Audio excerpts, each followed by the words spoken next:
너무 은혜스러운 찬송입니다. 오늘 설교 주제하고도 이렇게 매치가 되는 아주 좋은 찬송 감사드립니다. 지난 금요일 저녁 철야 예배 때 어떤 그 목사님이 간증 설교를 하시는데 이런 말씀을 하시더라고요. 이분이 그 LG그룹에 취직해서 최고 지위까지 CEO 지위까지 올랐던 사람인데 아주 세상에서 승승장구하며 아주 잘 나가던 분이었습니다. 아주 회사에 그 LG그룹이 적은 회사가 아니지 않습니까? 거기에 한 분을 맡아가지고 위기 상황에서 그냥 그 회사를 살리고 하는 그런 역할을 하고 인정받고 그러다가 지금 어떻게 하다가 목사가 돼가지고 장애자를 돕는 사역을 하고 있다고 합니다. 잘 나가던 그 직장 그만두고 하나님의 뜻에 순종해서 목사가 돼서 또 그 중에서도 좀 힘든 사역, 장애인 돕는 사역을 하고 있는데 그 사역 가운데 어려움이 계속 되고 또 부족함이 계속 있고 그렇더라는 거예요. 그래서 그것을 채워주시기를 위해서 하나님 앞에 기도했는데 하나님께서 바로바로 그때그때 응답하시고 채워주시지를 않으시다는 거예요. 이분이 물론 좀 이렇게 유머스럽게 하기 위해서 그랬는데 하나님인 영이시기 때문에 우리 육신 가진 인간들의 입장을 좀 잘 모르시는 거 아닌가 이런 생각을 드는 거. 그렇다면 예수님은 육신을 가지고 이 땅에 오셨으면은 육신을 가진 우리들의 입장을 다 아실 것 아닌가. 그러다 또 생각이 나더래요. 예수님은 2000년 전에 오셨기 때문에 2000년 전 상황과 지금 상황이 바뀐 거를 잘 모르실 수도 있겠다. 그래가지고 지금 자기의 입장과 상황을 하나님 앞에 아주 세상에 논리적으로 유능한 기업인이었으니까 뭐 말 못했겠습니까?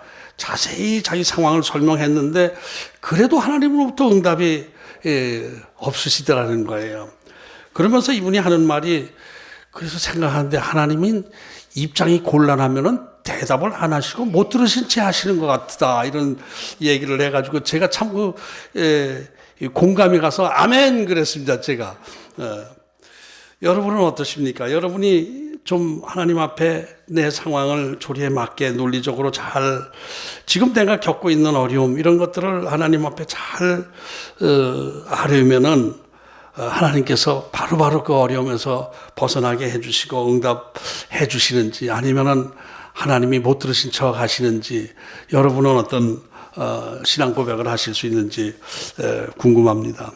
이런 경우 이제 응답이 하나님으로부터 응답이 없을 때 여기에 대한 대답을 우리는 답을 알고 있죠.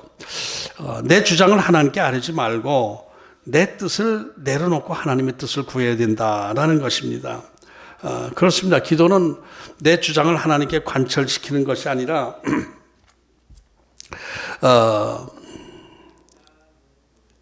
내가 하나님의 뜻 안으로 들어가는 것이죠.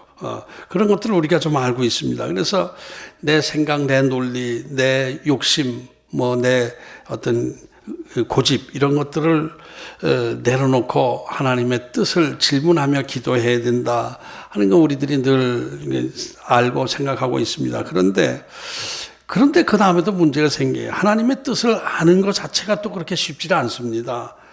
기도 응답만큼이나 하나님의 뜻 아는 것도 쉽지 않아요. 내 기도가 하나님의 뜻에 맞지 않아서 내가 막 내 고집으로 내 지식적인 상황, 내 주의 상황만 가지고 하나님 앞에 기도를 쭉 할 때 그것이 하나님의 뜻이 아닌 걸 알고 알겠습니다. 이제 그러면 하나님의 뜻을 알려주십시오. 그렇게 질문하면은 하나님께서 그래 이제 잘 생각했다. 내 뜻은 이거다 하고 바로 알려주시면은 바로 이제 기도의 제목이 바뀌고 하나님의 뜻 안에서 기도를 하게 되는데 하나님의 뜻을 아는 것도 그렇게 쉽지가 않은 거예요. 그것도 거기에 대한 답변도 안 하시는 거예요. 그러니 이럴 때는 어떻게 해야 되는가라는 고민이 생기기도 합니다.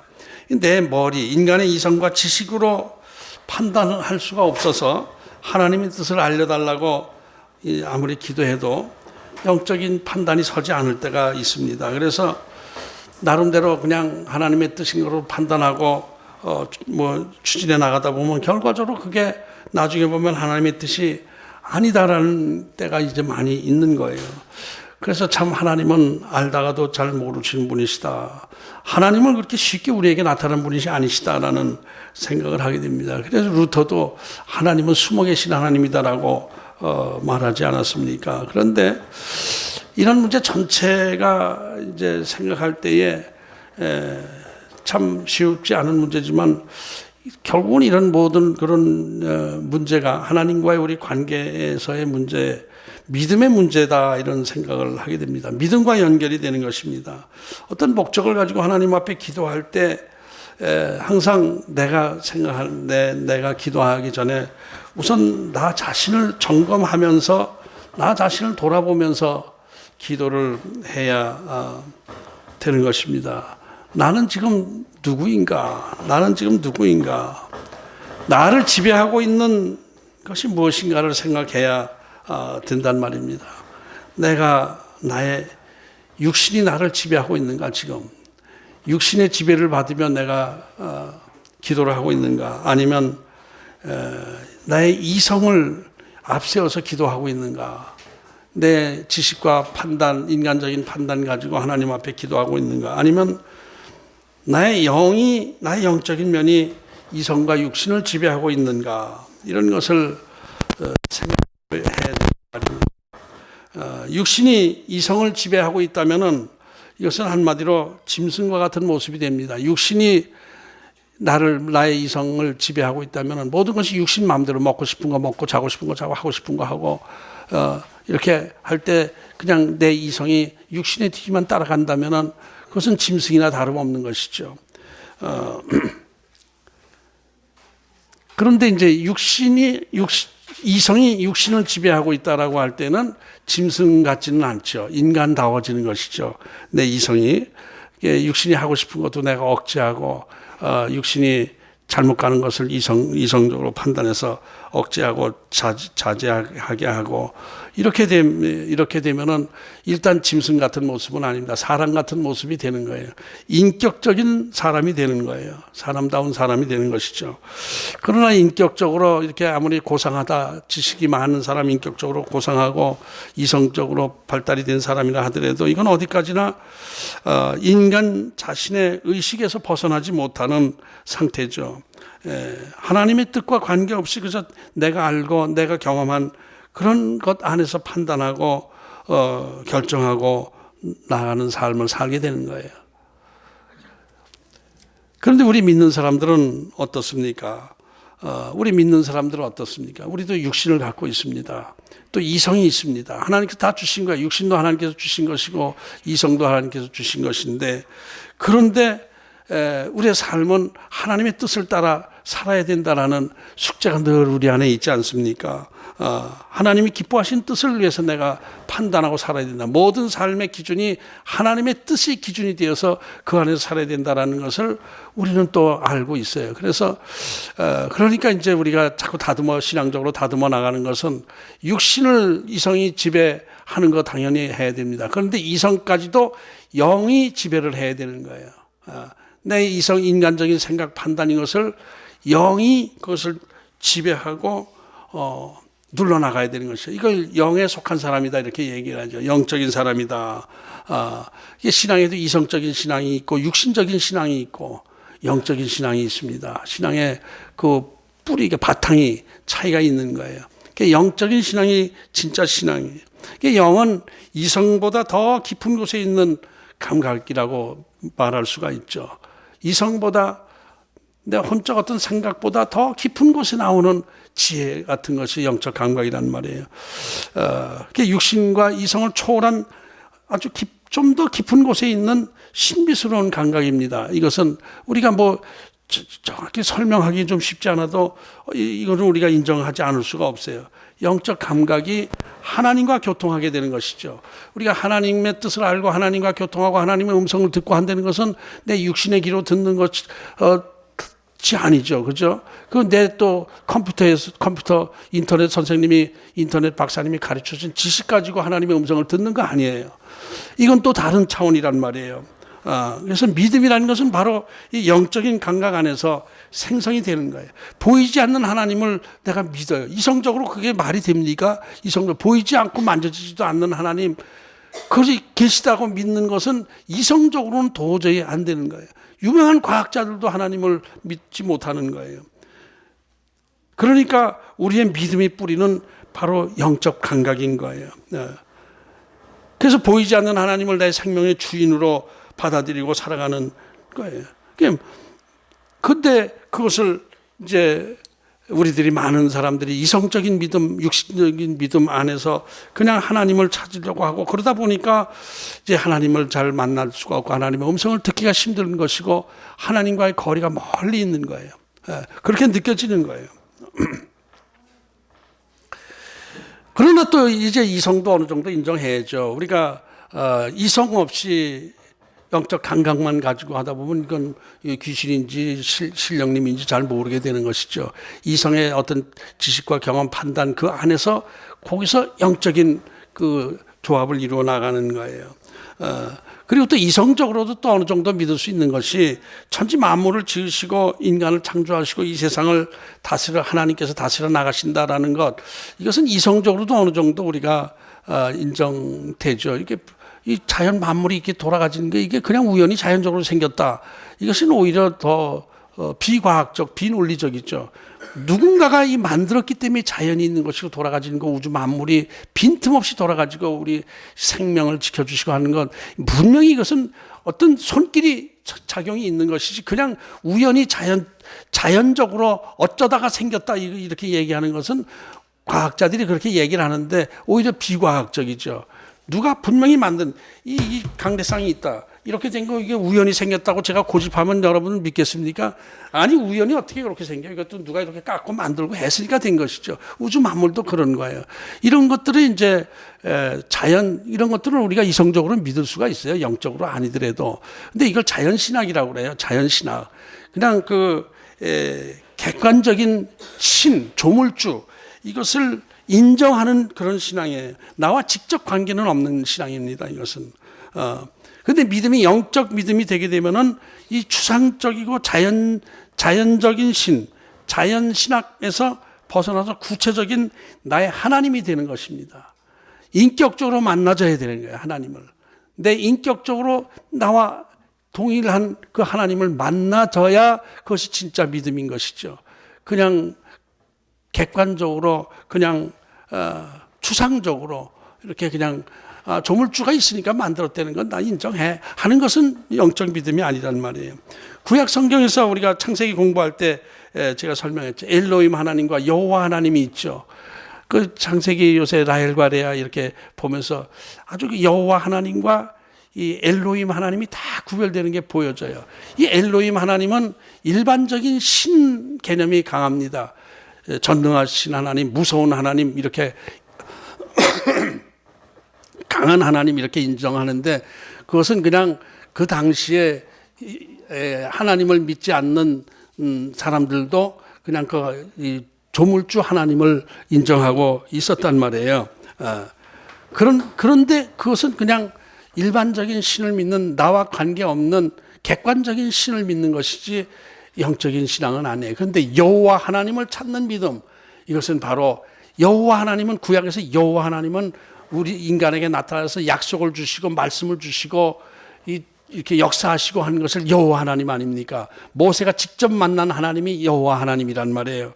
그래서 여호와 하나님이라고 고백하는 신앙과 엘로힘 하나님이라고 고백하는 신앙은 뿌리가 다른 거예요. 그냥 이성적인 신앙과 영적인 신앙이에요. 그러니까 그것이 우리 여호와 하나님이 신약으로 들어와 가지고는 예수 그리스도가 된 거예요. 우리에게 말씀을 주시고 우리에게 역사하시고 하시는 분은 예수 그리스도의 영이란 말이에요. 예수 그리스도의 영이 우리와 통하는 거예요. 그리고 그 예수 그리스도의 영은 하나님과 성부 하나님과 우리 사이에 중재자 역할을 하는 연결고리, 사닥다리가 되는 그 역할을 예수님이 하시는 것이죠. 요한복음 1장 1절에 보면은 태초에 말씀이 계시니라. 이 말씀이 하나님과 함께 계셨으니 이 말씀이 곧 하나님이시니라. 아주 신비스러운 말씀이 있죠. 이것이 이 말씀이 바로 태초에 말씀이 계신데 말씀이 하나님과 함께 있었고 이분이 바로 이 말씀이 바로 하나님이다. 이게 어떻게 말이 되는 것 같기도 하고 안 되는 것 같기도 하고. 그런데 여기서 말씀은 헬라어로 로고스라고 그러죠. 로고스. 이 로고스는 헬라인들이 쓰는 최고의 가치를 얘기하는 거예요. 최고의 가치. 아주 이 로고스라는 말이 그냥 혀로 말하는 말이라는 의미로도 쓰여지지만은 그것보다 더 깊은 의미가 있어요. 헬라인들이 쓰는 로고스 하게 되면 말 이것만이 아니라 더 깊이 있는 진리, 이 최고의 진리, 이것을 로고스라고 하는 거예요. 그러니까 이제 말씀이 태초에 말씀이 계셨다는 것을 우리 옛날 성경 아주 초창기 외정 때 성경에는 태초에 도가 있었다 이렇게 번역하고 있었어요. 그것이 오히려 맞을 수도 있어요. 이것도 맞고 저것도 맞아요. 태초에 말씀이 계셨다라고 하는 것이 진리가 계셨다. 그 진리가 육신이 돼서 이 땅에 오셨다. 이렇게 말씀하고 있는 것이 요한복음 1장이죠. 그러니까 그분이 곧 하나님이시다라는 거예요. 이 말씀적 하나님, 진리적 하나님이 이 땅에 오셔서 우리를 위해서 십자가를 지신 것, 그리고 부활 승천하셔서 하나님과 우리 인간 사이에 중재 역할을 하고 계신다라는 것이 우리 기독교 신앙의 기본입니다. 삼위일체 성부 하나님, 성자 하나님의 구분이 되는 거예요. 이것을 오늘 본문에서는 예수님에 대해서 큰 대제사장이라는 표현을 하고 있습니다. 큰 대제사장 14절을 보면은 그러므로 우리에게 큰 대제사장이 계시니 승천하시니 곧 하나님의 아들 예수시라. 우리가 믿는 도리를 굳게 잡을지어다. 그러니까 우리가 믿는 도리, 이것 자체가 같은 의미가 있는 것입니다. 이게 예수님이 큰 대제사장이다 이렇게 표현하고 있어요.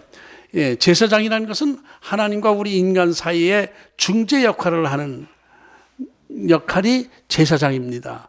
목사는 제사장이 아닙니다. 지금 우리 천주교에서는 이 신부를 제사장으로 봅니다. 사제라고 하죠. 하나님과 인간 사이에 중재 역할을 지금도 하는데 우리 개신교에서는 제사장이 아닙니다. 제사장이 아니에요. 그럼 왜 그러냐면 예수님 십자가에 돌아가실 때 휘장이 찢어졌잖아요. 휘장이 찢어졌는데 지성소에 휘장이 찢어졌다는 것은 지성소 대제사장만 들어가서 제사할 수 있는 것이 찢어져서 허물어지고 다 하나님께 직접 통할 수 있게 만들어진 역할을 십자가 죽으심으로 그 역할을 하신 거예요. 그러니까 예수님이 십자가 죽으시고 부활하신 다음에는 제사장이 별도로 필요가 없습니다. 왜냐하면 우리가 다 제사장이나 마찬가지예요. 하나님과 직접 교통할 수 있게 된 거예요. 그러니까 천주교에서는 죄를 고백할 때도 신부 앞에 가서 이렇게 잘못한 거 고백하고 이렇게 신부님 앞에서 이렇게 해서 신부님이 통해서 이런 죄를 고백했으면 용서해 주옵소서, 하나님께서 용서하셨습니다, 이렇게 하는데 우리는 직접 하나님 앞에 되는 거예요. 그러니까 진짜 이 예수님 십자가 이후에는 제사장은 없고 원리대로 보면 제사장이 다 없어진 거예요. 다 그 대신 우리가 다 제사장이나 된 게 만인 제사장이라고 그래서 루터가 얘기를 했죠. 만인 제사장. 우리 다 제사장입니다. 제사장이 따로 있는 것이 아니에요. 그런데 이제 그 중에서 좀 높은 위치에 있는 사람을 그 당시에 대제사장이라고 그랬어요. 1년에 한 번 지성소에 들어가서 제사 지내는 대제사장. 그건 이 쫄병 제사장들은 들어가지 못하고 대제사장급 들이 교대로 이제 들어가서 제사를 지내는데 오늘 본문에 뭐라고 그랬죠? 큰 대제사장이라고 그랬어요. 대제사장이 뭐예요? 큰 제사장이란 뜻 아닙니까? 근데 그 앞에 큰 자가 또 붙었어요. 큰 대제사장. 참기름이라는 뜻이 뭡니까? 참기름이라는 풀어서 얘기하면 진짜 기름을 참기름이라고 그러죠. 그죠? 근데 진짜 참기름 그러면 뭐예요? 그건? 진짜 참기름이야, 이거 진짜 참기름이야. 그러면 진짜 기름이라는 얘기죠. 그게 제사장인데 대제사장 중에서도 큰 대제사장 하면은 큰 제사장이 이렇게 되는 거예요. 그러니까 당시에 구약시대의 대제사장들은 다 허물이 있고 죄들이 있는 사람들이라 하나님 앞에 정결의식을 하고 나서 하나님 앞에 서고 하나님의 대리인을 노릇을 했던 건데, 예수님은 하나님 본인이시기 때문에, 죄가 없으신 분이기 때문에 바로 그냥 하나님과 우리 사이에 중재 역할을 하신, 십자가 자체가 중재 역할을 하는 것이니까, 그러니까 큰 대제사장이다 이렇게 표현한 것입니다. 그러니까 우리가 예수님을 믿는 것은 진짜 하나님이시며 진짜 하나님과 우리 사이에 중보 역할을 해주시고 우리의 모든 기도를 들으시고 하나님 앞에 아뢰고 하나님으로부터 응답을 받고 우리에게 은혜를 내는 그 권한을 부여받았죠. 부활하시면서 그렇게 되셨기 때문에 우리는 예수님을 나의 생명의 주인으로 믿고 섬기는 것이죠.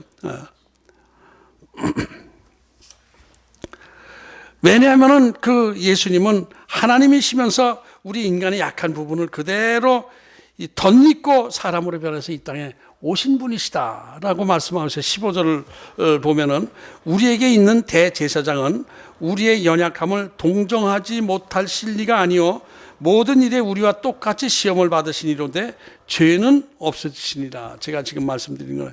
동정이라는 말이 또 나오죠. 지난 주일날 동정심에 대해서 말씀을 했는데, 동정이라는 말은 같은 감정을 갖는 것입니다. 불쌍히 여기는 마음인데, 나는 높은 데서 아이고 측은하다, 안 됐다, 힘들겠구나 이렇게 하는 것이 아니라 그 힘든 위치, 어려운 위치로 같이 그 마음을 공유하면서 같이 들어가서 어려움을 같이 나누는 것, 이것을 동정이라고 하는데, 예수님은 마음만 우리에게 주시고 마음만 이렇게 동정, 같은 마음을 가지고 우리의 힘든 것을 이해해 주신 분이 아니란 말이에요. 몸까지도 우리를 그대로 받고 나오신 거예요. 가장 비천한 위치에 태어나시고 가장 우리 인간의 가장 힘든 부분을 같이 다 겪으시면서 우리를 불쌍히 여기는 분이시기 때문에 그냥 말로만, 형식적으로만, 마음으로만이 아니에요. 몸과 마음을 다해서 우리의 모든 것을 긍휼히 여기시고 우리의 문제를 응답해 주신다라는 그런 의미입니다. 아까 목사님 그 간증 말처럼 예수님은 2000년 전에 오셨기 때문에 2000년 전 상황만 아시는 분이 아니시고, 지금 현재 우리 안에 계시면서 저와 여러분을 똑같이 알고 계시고 똑같이 고통을 겪고 계시고 똑같이 슬픔, 아픔을 겪고 계시는 예수님, 그 예수님께 우리가 아뢰 때 예수님께서는 충분히 내 마음을 아시고 응답해 주시는 것이다 하는 것이 오늘 본문의 말씀입니다. 그리고 예수님께서 오신 목적이, 십자가 오셔서 십자가 지신 목적이 그 문제를 해결해 주시기 위해서 오신 거예요. 우리의 평화를 위해서, 우리의 모든 필요를 채워주시기 위해서, 우리를 구원해 주시기 위해서, 생명을 구원해 주시기 위해서 그러고 오신 거예요. 하나님께서 그 모든 것을 우리에게 제공해 주신 것이죠. 그러니까 우리가 하나님께 아뢰지 못할 기도가 없는 거예요. 무엇이든지 아뢰 수 있어요. 무엇이든지 아뢰 수가 있어요. 그런데 하나님의 뜻 안에서 16절을 봅니다. 오늘 본문의 결론이자 핵심인 것이 16절인데, 그러므로 우리는 긍휼하심을 받고 때를 따라 돕는 은혜를 얻기 위하여 은혜의 보좌 앞에 담대히 나갈 것이니라. 아주 은혜스러운 말씀이죠. 우리는 긍휼하심을 받고, 긍휼은 위에분이 아랫사람을 사랑하는 것을 긍휼이라고 해요. 때를 따라 돕는 은혜를 얻기 위해서 은혜의 보좌 앞에 담대히 나갈 것이다. 예수님은 우리와 똑같은 경험을 하셨기 때문에 우리의 문제를 다 아시고 우리를 불쌍히 여기시고 우리를 돕기 원하시기 때문에 우리는 좀 더 그 믿음의 담대함을 가져야 돼요. 믿음의 회의를 가질 필요가 없어요. 의심할 필요가 없어요. 그것이 그분이 예수님이다. 주님 앞에 주저주저 하지 말고, 들어주실 건지 안 들어주실 하지 말고 담대히 들어주실 것을 믿고 담대히 은혜의 보좌 앞으로. 은혜의 보좌라는 것은 옛날 지성소의 의미가 있는데 하나님의 임재하심 앞으로 담대히 나가라 이런 얘기죠. 은혜의 보좌라는 것은 하나님이 계시다는 것을 그 믿는 마음으로 하나님 앞에 가까이 나가는 거예요. 예수님 앞에 가까이 나가는 거예요. 여기서 때를 따라 돕는 은혜를 얻기 위해서라고 했는데 때를 따라 돕는 은혜, 이것이 무슨 말씀입니까? 때를 따라. 우리 인간에게는 여러 상황이 있지 않습니까? 이런 상황이 있고 저런 상황이, 이런 어려움이 있고 저런 어려움이 있고, 병들어서 아픈 경우도 있고, 또 물질적으로 궁핍할 때도 있고, 또 인간적으로 좀 이게 좀 어려움을 당할 때가 있고, 슬플 때가 있고, 기쁠 때가 있고, 때가 너무 많아요. 때가 너무 많아요. 목욕탕에 빨리 가야 돼요. 때가 너무 많기 때문에. 그런 모든 때를 따라 어떤 상황에서든 하나님의 도우심을 얻기 위해서 담대히 나가라 이런 얘기입니다. 내 상황이 어렵든 즐겁든 기쁘든 또 궁핍하든 슬프든 어떤 상황에서도 주님 앞에 아뢰고 가까이 나가라 하는 그 말씀이에요. 그러면 예수님은 그 모든 때 상황을 다 겪으셨던 분이시기 때문에 나 그런 경험이 없는데 라는 게 없어요. 다 그래 알아 내가. 나도 겪었어. 알았어. 내가 문제 해결해 볼게. 이렇게 해주신 분이 하나님이시라는 거예요. 그래서 우리는 기도할 때 나의 모든 것 깊은 곳에 있는 모든 소원들을 다 아뢰고 구해야 되는 거예요. 그런데도 이제 응답이 없거나 우리가 하나님의 뜻을 그래도 잘 모르겠거나 하나님이 못 들은 채 하시고 그럴 때가 있고, 어떤 때는 하나님의 뜻이 이해되지 않을 때가 있어요. 그때 우리가 해야 될 것이 먼저 내 육신의 정욕을 내려놔야 돼요. 육신적 의식 구조를 내려놔야 돼요. 육신적 욕망, 육신적 욕심, 그런 것을 내려놔야 돼요. 그것을 갖고 있다 보면 하나님의 그 순수한 뜻이 가려지는 거예요. 그래서 기도할 때 이것이 내 육신적 어떤 욕망에 사로잡힌 기도는 아닌가를 점검하면서 그것을 내려놓는 훈련을 해야 돼요. 두 번째는 이성적 판단도 내려놔야 돼요. 내 지식과 경험, 이성적 그것이 앞서가는 거예요. 지금 이런 상황이고, 이런 상황, 국제 상황이 이렇고, 국내 경제 상황이 이렇고, 그러니까 이것은 내 상황, 내가 지금 이것이 좀 상황이 아닌 것 같습니다. 이런 거 다 내려놓으란 말이에요. 어떤 때이든지 하나님은 다 하실 수 있으니까, 하실 수 있는 거예요. 어떤 상황에서든지. 그러니까 이성적 어떤 판단, 내 경험, 지식적 이 판단, 이런 것들을 움켜잡고 기도하다 보면은 인간의 능력 범주 안에서 자꾸 하나님을 작은 하나님으로 만드는 거예요. 하나님께서는 의사가 고치지 못하는 병도 고칠 수 있지 않습니까? 하나님께서 작정만 하시면 하실 수 있는 거예요. 근데 우리 인간은 하나님 의사가 이거 안 된다고 그래요. 그래서 이 병원 저 병원 큰 병원에 다 당겨봤는데 다 안 된다고 그래요. 그러니 전 큰일 났어요. 이게 아니란 말이에요.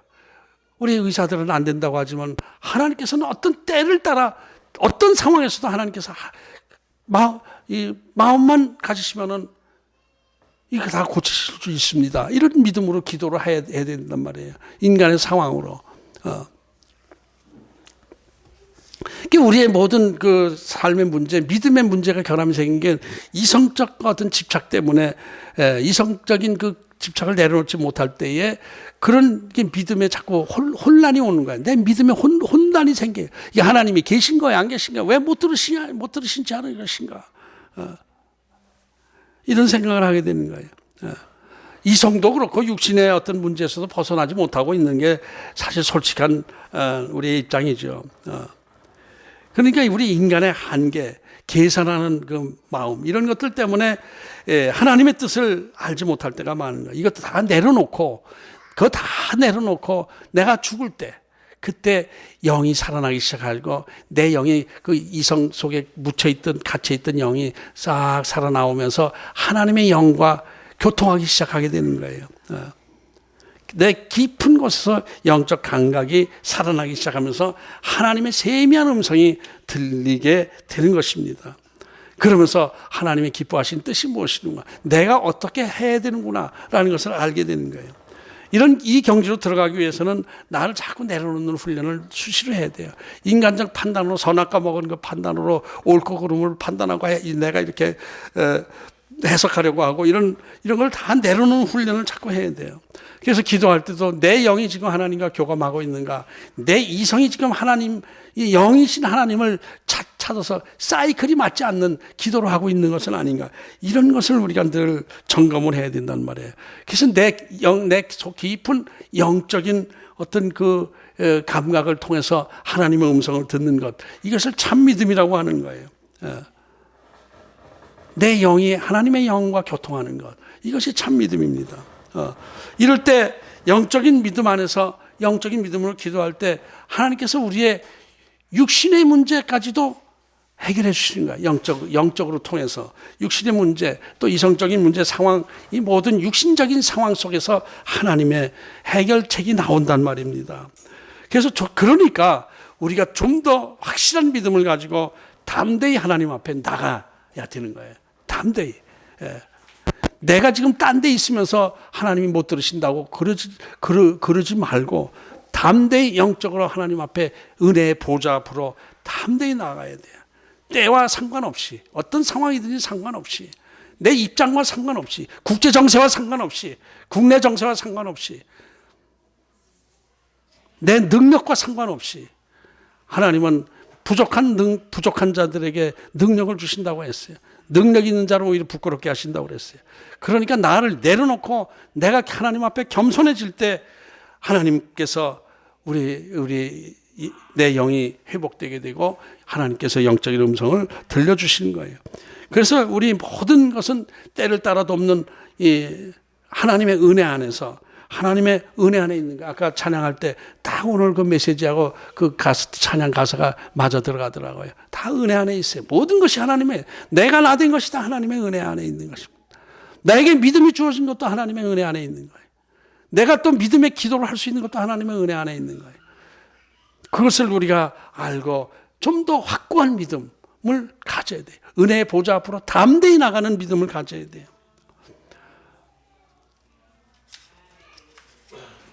이 수경 목자와 아주 가까운 친구가 있습니다. 성날이라는 친구인데, 리원이 엄마, 우리 두 분 권사님은 아실 거예요. 금호동에 있을 때에 그 김홍만 목사님 부흥회 할 때 왔었어요. 조그만 2-3살 됐는가? 지금 제가보다 더 어리고, 세빈이보다는 조금 더 들을 거예요. 조금 했을 때. 근데 와서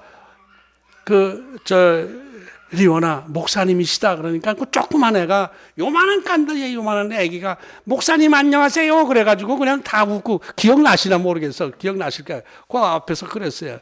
너무 깜찍하게 귀엽고 그래가지고 그래서 거기서 이제 다 기도받고 그러고 갔고, 이제 그 뒤에 그 성날이 남편이 아주 유능한 분입니다. 능력이 있는 분이에요.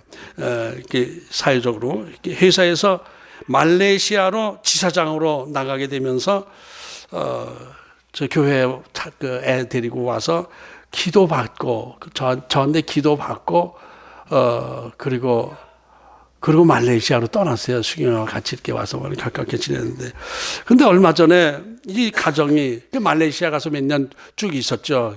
잘 있었어요. 그런데 그 가정에 시련이 생기기 시작했어요. 하나님의 어떤 훈련이 시작된 것 같아요. 말레이시아 직장에서 본의 아니게 자기 뜻과 관계없이 그만두게 되고, 직장을 잃게 되고 한국에 이제 일시적으로 또 왔어요. 거기서 그냥 직장을 어디 한국에서 알아봐야 되고 왠지 이래야 되는. 그래서 한국에 오는데 한국에 오니까 더 큰 또 시련이 또 기다리고 있었던 거예요. 친정 엄마가 아주 힘든 병에 걸려가지고 아주 힘든 병에 걸려가지고 병원에 입원해야 되고 또 직접 간호해야 되고 보살펴야 되는 그런 입장이 된 거예요. 아들이 없어요, 그 집에. 그러니까 지금 직장 잃고 직장 알아봐야 되고 그러고 있는데, 그 친정 엄마를 또 막 병원에 또 모셔다 들어가 요양해야 되고 이런 상황 되니까 두 아이를 또 데리고, 아이가 또 리원이 동생이 또 생겨가지고 두 아이를 데리고 그걸 또 할 수밖에 없는 그런 상황이 된 거예요. 이게 엎친 데 덮친 격이죠. 너무 힘든 시련이었습니다. 그런데도 그 새 직장이 그렇게 쉽게 되지를 또 않더라는 거예요. 그 상당히 능력이 있어서 저는 잘 어디서나 뭐 오랜 데가 많았었는데 또 그게 이제 하나님의 어떤 그 훈련 가운데 있어서 그런지 그 1년 정도 이렇게 힘든 시간을 보냈어요. 이때 이제 수경 목자에게 기도 요청을 했고 수경 목자가 얘기를 해서 저도 같이 그 가정을 위해서 기도했어요. 너무 그 부부가 너무 이쁜 믿음을 가지고 있었고 그 리원이 아기가 너무 이쁘고 깜찍하고 귀여워서 너무 똑똑해요. 애가 말하는 게 전혀 애 같지가 않아요. 이 엄마가 어떤 걱정하고 그럴 땐 조그만 애가 4-5살 때 애가 하나님 앞에 맡겨 엄마 뭐 이런 식의 얘기를 하는 아이예요. 너무 아주 총명한 아이예요. 그래서 진짜 진심으로 간절히 기도를 했습니다. 저 자신도 계속 아주 작정을 하고 그 가정을 위해서 기도를 하고 수시로 수경 목자에게 요새 어떤 근황을 내가 물어가면서 이제 기도했는데 아직도 직장이 안 됐대요. 아직도 그래요. 엄마는 좀 나은 것 같긴 한데 아직도 좀 문제가 아직도 있다고 그러고 이렇게 얘기를 하더라고요. 그래서 우리가 더 기도해야 되겠구나.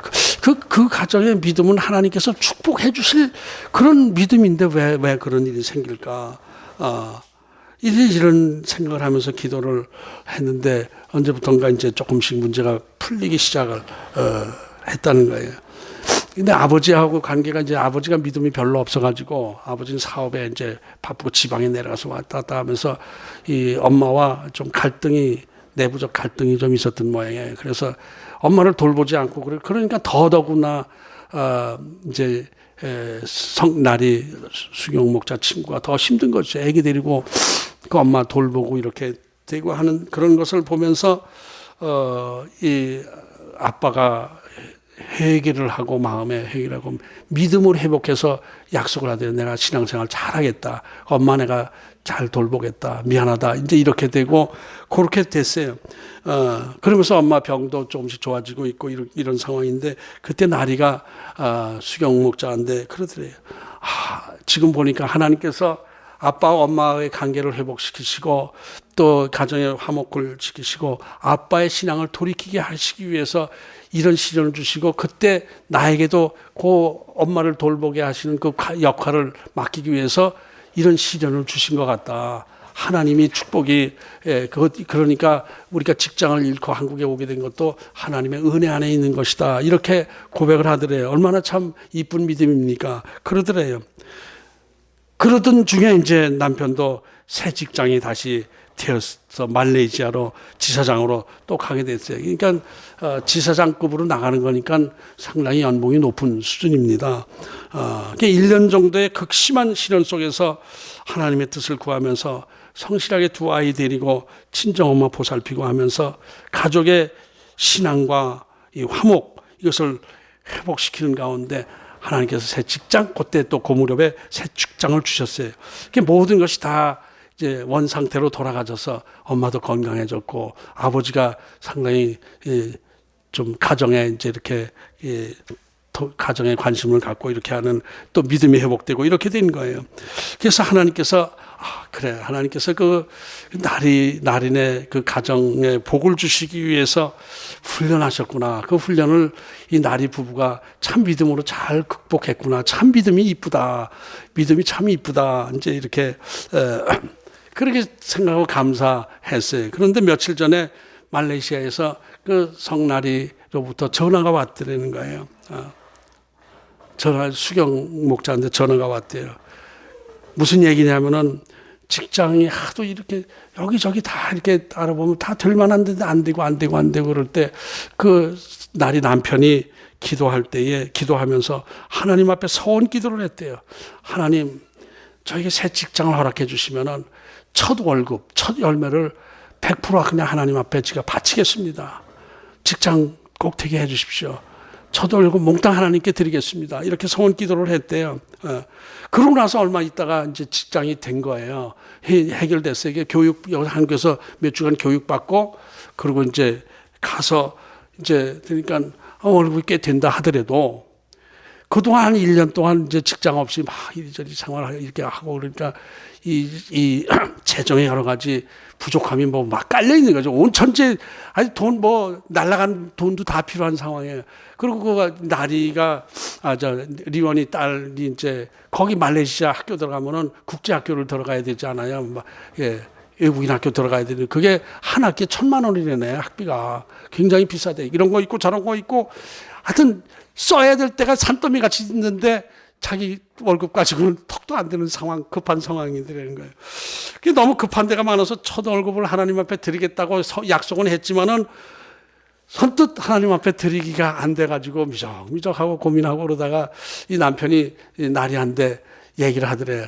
야, 사실 내가 이렇게 이런 소원 기도를 하나님 앞에 하나님이 나 직장만 새 직장 허락해 주시면은 첫 월급을 그냥 그대로 100% 하나님 앞에 드리겠다고 약속했는데 우리 이게 쓸 데가 너무 이렇게 많아가지고 내가 지금 어쩔지를 모르고 지금 고민하고 있다. 어떻게 해야 되지? 이럴 때 어떻게 해야 돼? 마음에 부담이 되고 이게 찜찜하고 그래서 이거 안 하기도 그렇고 하기도 그렇고 참 곤란한데 어떻게 해야 되지? 나리가 또 그랬대요.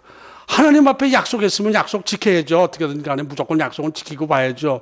그렇지. 그래 알았어. 눈 딱 감고 결단하자. 하나님 앞에 바치자. 그냥 뭐 나리 학교, 리온이 학교가 어떻게 되든 뭐 끼니가 어떻게 되든 하자. 그러면서 수경 목자인데 이 첫 열매를 선한 목자교회에 바치려고 한다. 통장 번호 좀 알려달라. 이렇게 전화가 왔다는 거예요.